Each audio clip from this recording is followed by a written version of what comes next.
Այսօր զրուցում ենք Հայաստան դաշինքի պատգամավորի տեխնացու Բորիս Մուրազիի հետ շնորհակալություն հրավեր ընդունելու համար։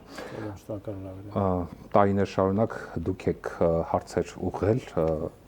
մարդկանց, այսօր դուք պատասխանողի դերում եք։ Ինչպես է զգացողությունը։ Նախընտրական, իհարկե այսպես անսպասելիության նաև զգացում կա, թե հասարակությունը ի վերջո ինչ տրամադրություններ կունենա վերջնական։ Քարոզարշավը ինչպես է ընթանում։ Ես կարծում եմ լավ է ընթանում, բավական ակտիվ քարոզարշավ է, ընդ որում կարելի ասել գրեթե բոլոր հիմնական ուժերի մասով, բայց միևնույն ժամանակ այդ անսպասելիության բանը կա, հա, սա ընտրություն է, որի արդյունքները, գիտեք, նախ տեսանելի է, որ իշխանությունը չունի մեծամասնության աջակցությունը եւ իշխանությունը մերժված է մեծամասնության կողմից, բայց մենք գիտենք ընտրության պատկերը կարող է այլ լինել մասնակցության չափով, հա, թե որ ուժերին ինչ ձայն տվեցին, այնպես որ քաղաքացիները ձեզ ինչ են ասում են, որ իշխանությունը ուզում են որ հեռացնեն, իշխանությունը այդքան ձայն չունի, որտեղից է այդ տվյալները, որ ասում են քաղաքացիները նախ մեզ հետ քննարկումների հիմնական առանցքը իհարկե անվտանգության հարցն է, իշխանությունները փորձում են ստեղծել տպավորություն, որ խաղաղությունը վերջնական է, ակնհայտ է, որ վերջնական խաղաղության մասին խոսք գնալ չի կարող, որովհետև Ալիևը լավ է հասկանում, որ դեռ ստանալիք ունի Հայաստանից այս իշխանության օրոք եւ Հայաստանը թույլ վիճակում է հնարավոր է ստանալ այդ ամեն դեպքում իշխանությունը դեռ ակտիվ է եւ ունի լայն ընտրազանգված։ Ну լայնը 30%-ը չի գերազանցում,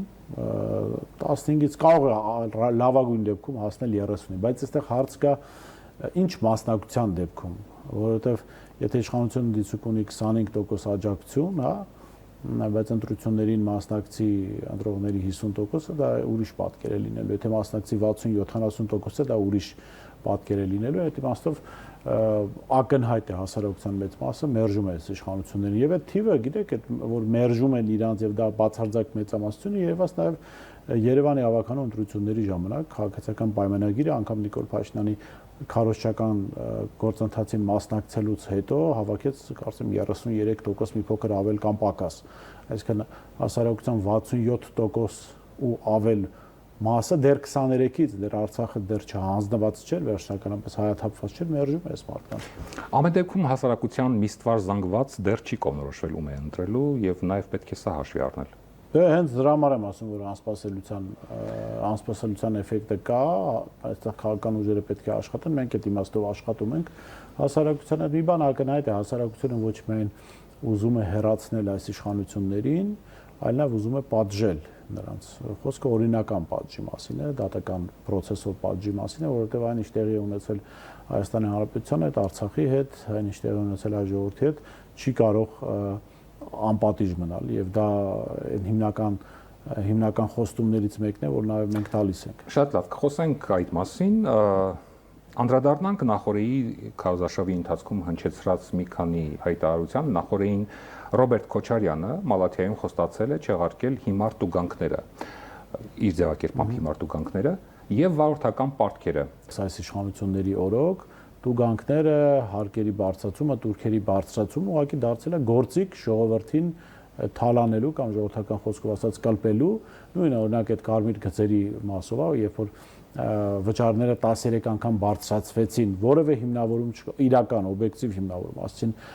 դա անում են, որպեսզի խցանումները թեթևացնենք, թեթևացան խցանումները, քաղաքը շարունակում է խցանումների մեջ թաղված մնալ, երբ որ турքերը բարձրացրեցին, հա, գույքահարկը բարձրացրեցին, հիմնավորումը ո՞րն էր, որևէ նորմալ adekvat հիմնավորում չկա։ Այսինքն ճիշտ չի մարդկանց ասել, ներողություն, ճիշտ չի մարդկանց ասել, եթե ձեր գույքահարկը դուք չեք կարողանում վճարել, Երևանի կենտրոնի ձեր տունը վաճառեք, գնացեք ուրիշ տեղ ապրեք։ Մարդիկ սովորել են, այդտեղ ծնվել, մեծացել, ապրել են, այսինքն ինչու պիտի իշխանությունը գա, որևէ իշխանություն գա ու որոշի, որ մարդը, որը ժառանգություն է ստացել, գույք, սեփականություն, տուն, Երևանի կենտրոնում, ինքը պիտի տասնապատիկ ավել վճարի։ Դուք հայտարարում եք, որ գույքահարկի բարձրացումը խոստանում եք չեղարկել ընտրվելու դեպքում։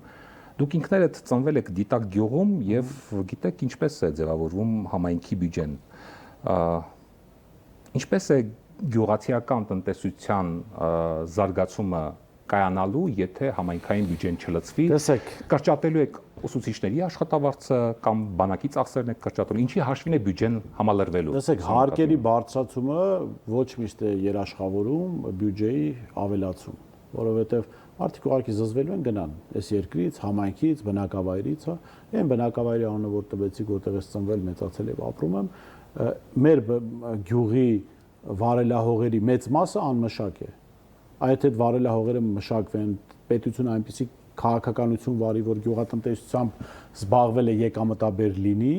գյուղատնտեսությամբ զբաղվել է խնդիրների կույտ չլինի, վստահեցնում եմ ձեզ, այդ համայնքային այդ թողնա մեր համայնքի մյուս համայնքների բյուջեները լցվելու ձև կգտնվեն։ Վերջին տարիներին է ոչ է մշակվում, դրանից առաջ մշակվում էր այդ։ Ես օրինակ հիշում եմ, տեսեք, մի դրվագել էի նկարել,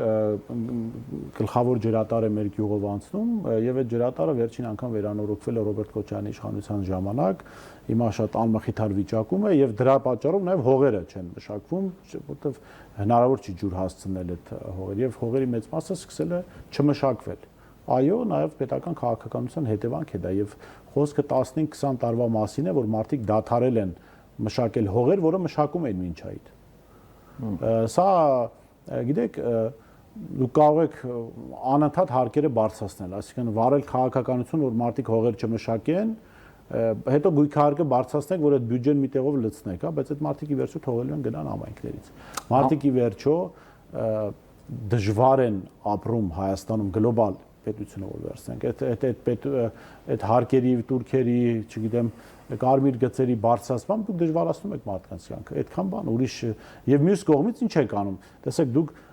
մարդկանցից ավել գումար եք վերցնում 13 անգամ եւ ձեզ ապարքեվավճարներ եք տալիս որպես իշխանություն, որպես համայնքային կամ համապետական իշխանություն, արդյոք դա արդար է։ Ես վստահ եմ, որ դա արդար չի։ Շատ լավ, ո՞րն է ձեր առաջարկած այլընտրանքը այսօրվա բանակցային գործընթացին։ Ինչ երաշխիքներ կան, որ Հայաստան դաշինքի ծրագրում ձեր որդու սերունդը, օրինակ, մեծանում է, ձեր տղան ստիպված չի լինելու անընդհատ պատերազմել։ Այսինքն ձեր կոշտ քաղաքականությունը չի հանգեցնելու էսկալացիայի նոր։ Հիմա բանակցային գործընթաց չկա, որովհետև բանակցային գործընթաց լինելու համար անհրաժեշտ է, որպեսզի լինեն առնվազն երկու կողմ։ Հիմա այն ինչ որ տեղի ունենում Հայաստանի հետ, չկա երկու կողմ, կա ադրբեջանական պաշտոնական կողմ եւ ադրբեջանական կողմի շահերը սպասարկող հայկական կողմ ներկայացող։ Երբ կլինի նորմալ իշխանություն Հայաստանում, այս դեպքում մեր դեպքում մենք դա հաշվենք։ Հիմա ինչ եք դուք առաջարկում։ Գտնում ենք Հայաստան դաշինքին եւ առաջնորդ դաշինքի Ռոբերտ Քոչարյանին, Հայաստանը իր շահերը կպաշտպանի։ Գիտեք, սա հենց նրանով, որ մենք չենք պատրաստվում պատերազմ սկսել, բայց միևնույն ժամանակ չենք պատրաստվում Ալիևի պատերազմի սպառնալիքի տակ ձեռքերս բարձրացնել գնալ հանձնվել։ Եվ որ ամենակարևորն է, չէ, եւ որ ամենակարևորն է, Ալիևը ինքն էլ, երբ որ իշխանությունը փոխվի, լավ հասկանալու է, որ ինքը այլևս այսպես հաղթանակով երաշխավորված պատերազմ սկսելու հնարավորություն չունի։ Այդ պարագայում ես ձեզ վստահեցնում Ալիևը գրեթե բացառվում է, որ պատերազմ կսկսի, ինչու, որովհետեւ Ադրբեջանում էլ ամեն բան հարթ չէ, Ալիևը այնպես չի խնդիրներ չունի իր պետության ներսում եւ ես ձեզ վստահեցնում եմ մի պատերազմ, որում ինքը կարող է պարտվել, իրեն ուղղակի կանգնեցնի իշխանություն կորցնելու առաջ, փաստի առաջ։ Եվ սրա մասին այս պնդման օգտին խոսում է 2020 թվականի հուլիսյան դեպքերի ժամանակ հայկական զինված ուժերը վերահսկողություն հաստատեցին ընդամենը մեկ դիրքի նկատմամբ այդ Տավուշի մարզի հատվածում եւ այդ իրադարձությունից հետո Ադրբեջանը չկարողացավ իր առաջ դրած խնդիրը լուծել, Բաքվի փողոցներ լցվեցին 100,000-ավոր ադրբեջանցիներ ու գրավեցին Ադրբեջանի խորհրդարանի շենքը, Միլի Մեջլիսի շենքը։ Եվ Ալիևը 5 պակաս բոլորս գիտենք, բայց ինչպես դա ավարտվեց, դա հենց դրա մասին է խոսում։ Եթե չլիներ այս իշխանությունը, այդ մեծ պատերազմը չէր էլ սկսի, որովհետև իրենք հաշվել էին, որ նախ իշխանության կորստի վտանգի առաջ են կանգնած եւ երկրորդը, եթե չեն սկսում, Հայաստանում ապահովված են բոլոր պայմանները, ներողություն, որ իրենց սկսելու պարագայում հաջողությունը գրեթե երաշխավորված է։ Հիմա Ալիևը անընդհատ հաղթանակներով է կերակրել Ադրբեջանի հասարակությանը։ Ինքը կես պարտություն անգամ չի կարող կրել։ Հենց այս հանգամանքի դեպքում շարունակ իր հասարակությանը հաղթանակով չի կերակրել, որովհետև պարտվող նախագահի 20 թվականի մասն է խոսքը։ Իսկ մինչև 20 թվականը ոչ ոք չեն ասում Ալիևին։ Ով ասաց։ Ոչ մի անդիմադիր ուժ կամ փողոցային պայքար չի եղել Ադրբեջանում։ Հասկացա, Ադրբեջանում եղել է փողոցային պայքար, իհարկե եղել է։ Արդյունքի չեն հասել։ Եղել է բան, իրանց առաջ դրված էր խնդիր, որ մենք հիմա հանդուրժեք մեզ, մենք Ղարաբաղի հարցը պիտի լուծենք։ Ու եկավ արդեն 20 թվականին, որ արդեն մարդիկ 100,000-ներով փողոց լցվեցին, ենք ասում կգնանք կլուծենք այդ հարցը։ Շատ լավ, դուք բազմիցս քննադատել եք բանակում տիրող խանարդարությունը, ասում եք, որ բանակը դարձել է քյասիբդերի տեղ։ Ինչ է կանելու դա փոխելու համար։ Այսինքն կոռուպցիան եք վերացնելու։ Գիտեք, դա ավելի շատ ոչ թե բան էր, բանակը ոչ թե հենց այդպեսին էր ի սկզբանե, նաև ԿՊ-ներ այդպես ներկայացնում ինչ-որ քաղաքացիական պայմանագրի падգամավոր Խորհրդանի ամբիոնից հայտարարեց, որ մենք ի վերջո մեր երեխաներին լավ կրթություն պետք է տանք, որովհետև մեզ միայն զինվորներ պետք չեն, մեզ նաև խելացի մարդիկ են պետք, այսպեսի հայտարարություն արեց։ Բանակը այո, երկար ժամանակ այդպիսի ընկալում է ունեցել, պետքա վերականգնվի, այսինքն բացարձակ արդարություն։ Տեսեք, Աստված մարդուն տվել է կյանքի իրավունք, եւ այդ կյանքի իրավունքը կարող է խախտվել զինվորական ծառայության ժամանակ, չէ՞։ Այսինքն այդ առումով մենք պետք է հավասարություն ունենանք։ Չպիտի լինի մարդ, ով հնարավորություն ունի ապօրինի ձևով ազատվել զինվորական ծառայությունից։ Եթե չնայած այս պարագայում տարբեր լուծումներ կան այսօրվա աշխարհում, որովհետեւ տեսեք տեխնոլոգիապես այդպիսի փոփոխություններ են տեղի ունեցել, որ մարդը կարող է ոտքեր չունենա, բայց կարող է դրոն վարել, հա, անօթաչու թռչող սարք վարել ու օգուտ տալ բանակին։ Այնպես որ տարբեր փոփոխություններ են տեղի ունեցել, որոնց ֆոնին մենք կարող ենք ընդհանրապես բոլորի համար, եթե հոգեկան խնդիրների մասին չի խոսքը, բոլորի համար պարտադիր դարձնել զինվորական ծառայությունը եւ ամեն մեկի տեղը կգտնի հայրենիքին ծառայելու։ Առաջինը պիտի, այսինքն պիտի հարուստների երեխաները զուտ հարուստ լինելու հանգամանքից ելնելով բանակից ազատվելու հնարավորություն չունենան։ Ձեր ծրագրում նշված է համատարած հայտարարագրման համակարգի չեղարկումը։ Ըստ էության քաղաքակիրթ աշխարհը գնում է եկամուտները թափանցիկ դարձնելու։ Ինչ նկատի ունեք։ Քաղաքակիրթ զարգացած երկրները աշխատում են թափանցիկ դարձնել։ Նաև Ռուսաստանը քաղաքակիրթ չի։ Դուք համաձայն չեք, որ հիմա մարդիկ աշխատում են, նաև Ռուսաստանը միգուցե վաղը միսօրը գնա այդ ուղղությամբ։ Ինչու ենք մենք չեղարկում այդ հայտարարագրումը։ Որովհետև դա դարձել է ստվերային տնտեսությունը փոխարկելու ճանապարհ չէ։ Գիտեք, ստվերային տնտեսությունը միշտ կարող է գոյություն ունենալ, եթե իշխանությունը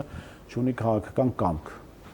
Մալավ բանը թմրադեղերի շրջանառությունը օրինական է Հայաստանում, որ շրջանառությունը հասել է պատմական մաքսիմումի։ Ապօրինի է, չէ։ Դա այլ հարց է։ Կամքա պետք պայքարելու։ Եթե մենք խոսում ենք ստվերային տնտեսության մասին, իշխանությունը դրա դեմ պայքարելու գործիքները գիտի, բայց սա ավելի շատ տոտալ վերահսկողության գործիք է ժողովրդի նկատմամբ։ Այսինքն դուք ինչ եք առաջարկում, որպեսզի եկամուտները լինեն թափանցիկ։ Հայտարարումը չեղարկեցիք, բայց եկամուտները պետք է լինեն թափանցիկ։ Մինչև այս տեսեք, դա կոնկրետ տնտեսական հարցեր չեմ ուզենա մանրամասների մեջ մտնել, բայց մինչև էս եղել են, չէ, տնտեսական վերահսկողության, թափանցիկության գործիքները չեն աշխատում մեխանիզմը։ Ով ասեց չի աշխատում։ Իշխանությունը ուզել է որ աշխատի ու չի աշխատել, ով ասեց։ Իշխանությունը ցանկացել է։ Որ իշխանությունը։ Բոլոր իշխանությունների մասին, ովքեր են այս փոփոխությունը բերել։ Նախկինում էլ եղել է թափանցիկության։ Այս փոփոխությունները ովքեր են բերել։ Այս տոտալ վերահսկողության, տոտալ հայտարարագրման նախաձեռնությունը ումն է։ Իրենք փորձել են եղած գործիքներով պայքարել ու դա չի ստացվել։ Եղած գործիքներով չեն աշխատել։ Սա հասարակությանը տոտալ հսկելու գործիք է։ Այսինքն ուզում են, որ մարդը մի գրպանից մյուս գրպանը փոխանցի պարտադիր դա հայտարարագրի։ Շատ լավ, դուք ինչպես եք պատկերացնում այդ մեխանիզմը, ինչպես պետք է լինի թափանցիկ։ Մարդը եկամուտ ունի եւ դա պետք է թափանցիկ երևա։ Մարդը երբ եկամուտ ունի, այսինքն ոնց այդ եկամուտը ձևավորվում, օրինական աշխատավարձով, ինչ որ շահաբաժիններով, չէ՞, ամեն ինչը տեսանելի է։ Տարբեր են լինում եկամուտները։ Մենակ աշխատավարձը չի։ Չէ, դուք ուզում եք մարդը եթե գյուղմթերք է վաճառում,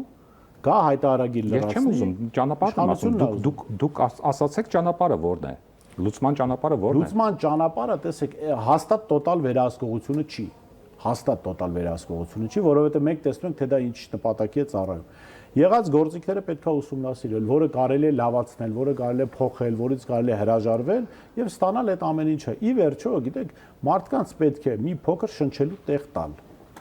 Ես չեմ ասում օրինախախտների մասին, չեմ ասում պետության հաշվին հարստացածների մասին, չեմ ասում պետական բյուջեի հաշվին տենդեր շահածների հաշվին տենդերներով հարստացած իշխանավորների մասին։ Չէ, պարզ մարդկանց պետք է ազատ թողնել, որ այդ մարդիկ շնչեն։ Ինչու է գնացել այդ մարդկանց բգին նստել։ Եկեք խոսենք Ռուսաստանի հետ հարաբերությունների մասին։ Այսօր բավականին ճեղքված կա երկու երկրների հարաբերություններում։ Դուք ինչպես եք պատկերացնում հարաբերությունները, երբ դառնաք իշխանություն, ինչպես եք պատկերացնում Ռուսաստանի հետ հարաբերությունները, երբ արդեն պայմանագիրը կարծես թե 2020-ից հետո թվում է չաշխատեց, չգործեց, ճեղքված կա եւ նոր ինչ որ առաջարկներ եք Մոսկվային ներկայացնելու, թե անձնական ինչ որ կապեր պետք է օգտագործվի։ Պետությունը անձնական կապերի հաշվին չի կարող միայն գոյատել։ Անձնական կապերը կարող են օգնել, այսպես հարակից, բայց հիմնականում պետք է լինի պետական քաղաքականություն հիմնված հայկական շահի վրա, Հայաստանի շահի վրա, եւ այդ շահը սպասարկելիս դու չես կարող Ռուսաստանի հետ ճշտամական հարաբերություններ ունենալ, որովհետեւ Հայաստանի եւ հայ ժողովրդի շահերը շատ ավելի հաճախ համատեղում են Ռուսաստանի եւ ռուս ժողովրդի շահերի հետ։ Այնպես որ մենք այստեղ ավելի շատ համաձայնության, համագործակցության տեղեր ունենք, քան հակասություններ։ Ես կարծում հակասությունները շատ քիչ են կամ գուցե ընդհանրապես գոյություն չունեն։ Այդ ճեղքերը, որ առկա են, հնարավոր է վերացնել։ Պայմանավորված են այս իշխանության, այսինքն իշխանության երբ դուք գաք, հնարավոր է այդ ճեղքերը վերացնել։ Հարցս իհարկե, այսինքն մենք դրա մասին ենք խոսում, ինչ ոչ միայն հնարավոր է, տեսանելի է ինչպես։ Նախ մենք Հայաստանը կունենա ոչ միայն Ռուսաստանի, այլ ցանկացած աշխարհակաղակական խաղացողի համար վստահելի իշխանություն։ Ես դες վստահեցնում եմ Նիկոլ Փաշինյանը եւ այս քաղաքացիական պայմանագիր ոչ միայն ռուսների համար չի վստահելի, այլ նաեւ արևմուտքի։ Ես դες հիշեցնեմ վերջերս Մակրոնը եկել էր Նիկոլ Փաշինյանի հետ շատ ջերմ, այսպես ընկերական տպավորություն էին ստեղծում։ Դուք հիշում եք Մակրոնը 2023-ին ինչ էր հայտարարում։ Ասում էր Նիկոլ Փաշինյանը Արցախի հարցով ինձ մենակ է թողել։ Ես միայնակ եմ ճնշում կամ փորձում դիմադրել Ալիևին հայ համայնքի ներկայացուցիչի հարցին պատասխան։ Սա ի՞նչ է նշանակում, որ Մակրոնի համար էլ է Նիկոլ Փաշինյանը ժողովրդի խոսքով ասած նույն քծողը։ Այսինքն այնպես չի, որ արևմուտքում Փաշինյանին վստահում են։ Ուղղակի արևմուտքում հասկանում են, որ Փաշինյանի տեղը նեղ է, որպես գործիք կարող են օգտագործել իրենց նպատակների համար, օգտագործելու են եւ Հայաստանը վնասներ է կրելու։ Մենք որպես իշխանություն թույլ չենք տալու ոչ արևմուտքին, ոչ Ռուսաստանին, ոչ որևէ այլ երկրի եւ աշխարհակաղակական կենտրոնի օգտագործել Հայաստանը իրենց աշխարհակաղակական շահերի համար։ Մենք ասելու ենք, այո, պատրաստ ենք համագործակցության, պատրաստ ենք գործընկերության, ինչպես եղել է 98-ից 2008 թվականներին, բայց այդ համագործակցությունն ու գործընկերությունը չի կարող լինել իշահ Հայաստանի Հանրապետության կենսական շահերի, ինչպես օրինակ դա եղավ Իրան-Հայաստան գազամուղը կառուցելիս։ Միացյալ Նահանգները խիստ դեմ էր դրան։ Ռուսաստանի շահերից էլ չէր բխում, որ ռուսական գազի ազդեցությունը նվազեցնող այլ գազային մատակարարում լինի Հայաստան, բայց Հայաստանի այդ օրվա իշխանությունը Ռոբերտ Քոչարյանի գլխավորությամբ այդ խնդիրը լուծեց։ Հիմա կարող ենք մենք ելնել նրանից, որ վայ Ամերիկան կբարկանա Ռուսաստանին դուր չի գա, այդ գազամուղը չկառուցվեր։ Բայց չէ, կարողացել են մարդիկ, գլխավորապես Ռոբերտ Քոչարյանը համոզել Միացյալ Նահանգներին, համոզել Ռուսաստանին, որ սա ձեր շահերի դեմ չէ, սա հայ ժողովրդի շահերից է բխում։ Չի դիմադրեք դրան։ Ում հետ երբեք կոալիցիա չեք կազմի։ Առաջին հերթին իհարկե քաղաքացիական պայմանագիր եւ բոլոր այն ուժերի հետ, որոնք սպասարկել են քաղաքացիական պայմանագրի հակահայկական օրակարգը, Նիկոլ Փաշինյանի հակահայկական օրակարգը, մնացած էական ուժերի մասին է խոսքը, հանուն փոփոխության արդեն Հայաստան դաշինք հայտարարել է, մենք պատրաստ ենք համագործակցության։ Շատ լավ, եթե հունիսի 8-ին պարզվի, որ ձեր դաշինքը չի հաղթել եւ մնում եք անդիմություն, վերցնել եք մանդատը, թե քաղաքականությունից հեռանալու եք, գնալու եք զբաղվելու եք լրագրությամբ։ Ով է հաղթել, բավոլ մենք չենք հաղթել։ Նիկոլ Փաշինյանն է հաղթել։ Ամեն ինչ կարող է լինել։ Տեսեք, նախ այդ սցենարը մենք չենք քննարկում, ինչու, Սա որովհետեւ մենք ավելի շատ անձնական երևի թե հարց է։ Հասկացա, չէ, հարցը սրանումն է, որ Նիկոլ Փաշինյանը երբ որ եկել կամ բերվել է իշխանության, ես ինքս որպես եւ լրագրող եւ հանրային գործիչ այդ պայքարը տարել եմ Նիկոլ Փաշինյանի իշխանության դեմ 2018 թվականից։ Չեմ ասում դեմ եմ եղել Սերժ Սարգսյանի հեռացմանը, իհարկե կողմ եմ եղել, որովհետեւ դա էլ անթույլատրելի էր, բայց այն ինչ որ տեղի ունեցավ, սրա դեմ պայքարել են։ Չի կարելի, երբ որ քո տունը գրավում են, քո տունը փորձում են վաճառել թշնամիներին, դնել թշնամիների ազդեցության տակ, չի կարող այդտեղ պայքարի վերջնակետ լինել, վերջնաժամկետ լինել։ Դու պայքարում ես այնքան ժամանակ, քանի դեռ քո հնարավորությունները, քո ուժերը քեզ թույլ են տալիս։ Ես ձեզ հասկացա։ Դուք ակտիվորեն զբաղվում եք եզդիական համայնքի խնդիրներով, ինչ խնդիրներ կան այսօր Հայաստանում ազգային փոքրամասնությունների շրջանում։ Գիտեք, ես չէի ուզենա առանձնացնել ազգային փոքրամասնությունների խնդիրները հիմնական խնդիրների մասին ասեմ ինչի, որովհետև մենք այսօր որպես Հայաստանի Հանրապետություն կանգնած ենք այնպիսի գլոբալ խնդրի առաջ, կարելի ասել աղետի առաջ, որովհետև որ Աստված մի արած այդ աղետը տեղի ունենա, որովհետև մեկը ազգային փոքրամասնությունների, ոչ փոքրամասնությունների խնդիրներին, շահերին, հարցերին չի նայելու։ Ես կարող եմ միայն օրինակով ասել, որ վստահ եմ, որ մոտեցում լինելու է, աշխատանք